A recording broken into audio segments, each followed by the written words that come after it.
You can support a local organization that helps find homes for abused and neglected children. And in return, a foster child will draw a picture of your family pet. This morning, we have a live interview with Miss Erin Smith, who is the founding executive director of CASA of North Mississippi. Good morning, and thanks again for joining us. Good morning. Thanks for having me. So why did CASA decide to hold this fundraiser? It not only supports children, but also animals. Yeah, absolutely. We're as a nonprofit organization, we're always looking for creative ways to fundraise for our program, and we were trying to think of ways that would be, I guess, less of an expense to us, but also ways to really put the fun back in fundraising. My board had gotten together and we had thought about different ideas, and we came up with perfectly drawn pets. And another thing that's really important to us is just partnerships with or other organizations in the community. And so we thought of what better way than to have our foster children draw individuals pets, but also then be able to give a percentage of those proceeds back to the humane societies in both Lee County and Lafayette counties, since those are the counties that we currently serve. Yeah, and I know that there is a $25 donation. So what all comes with that? Yeah, essentially, this is all an online fundraiser, and so we're doing it through our Facebook page. So basically, you submit a picture of your pet. It's $25 per pet. And then we have that picture drawn, and then we upload it back to your original post. Mm-hmm. And so you are getting a picture of your best friend for most people, and it's being drawn by our foster children that we serve currently in both Lafayette and Lee counties. And so you're partnering with them. How will this money be used, both for you and for those humane societies? Yeah, so as far as the humane societies go, it was essentially just a way for us to provide that partnership. They are really just benefiting from a portion of the proceeds, so 10% total, so 5% to the Tupelo Lee Humane Society, and then 5% to the Oxford Animal Resource Center.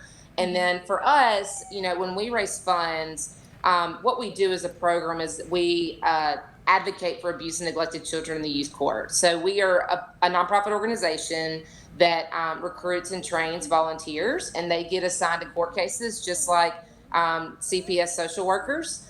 And we provide resources for them. And so that could be anything from emergency clothing. It could be helping them find play therapy. It could be tutoring. There's such a wide variety of resources that we help provide to these foster children that we serve.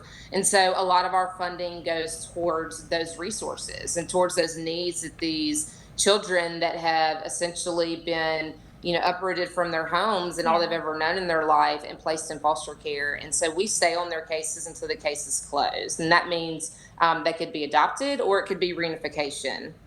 I can imagine the kind of help you need. What are some ways people can volunteer for CASA?